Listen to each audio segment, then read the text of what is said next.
बच्चों simplifying maths में आपका स्वागत है। हम लोग इंटीग्रेशन बाय सब्स्टिट्यूशन मेथड कर रहे हैं।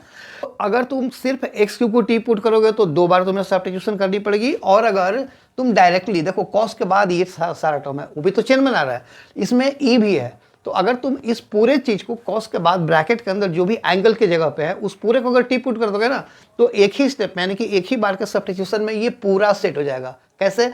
ये और ये dx, ये पूरा टर्म dt बन जाएगा। तो बचेगा क्या? कॉस टी cos t बन जाएगा, या अगर तुम सिर्फ इसको लेते हो तो cos 2t, और दोनों ही केसेस में डायरेक्ट इंटीग्रेबल है। ये आया समझ में?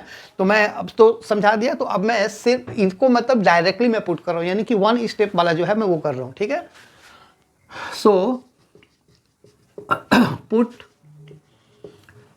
2 into e to the power X cube is equal to T. This implies, अब देखो डेरिवेटिव अब निकालना है ना, differentiating both sides with respect to X. तो ये एक्स का फंक्शन है, तो जो भी डेरिवेटिव आएगा उसके साथ dx लगाएंगे, t का डेरिवेटिव 1 तो उसके साथ हम लोग dt लगाएंगे।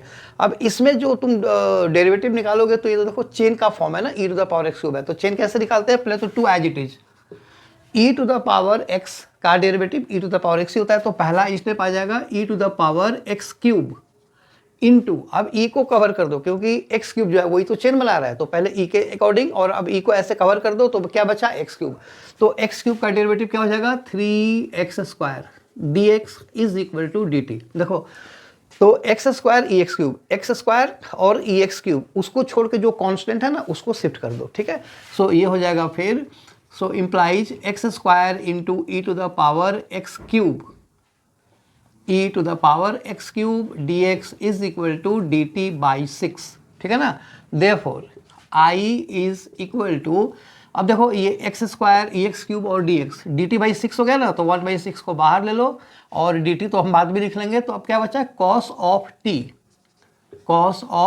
t dt हो गया। अब देखो अगर हम ई एक्स क्यूब को लेते हो तो यहाँ पे cos 2t आता, cos 2t का इंटीग्रेशन जब करते तो 2 से डिवाइड हो जाता, वही इसमें पहले ही आ चुका है। ठीक है ना, तो cos t का इंटीग्रल क्या होता है? sin t होता है। तो ये हो गया 1 by 6 into sine T plus 6, so implies i is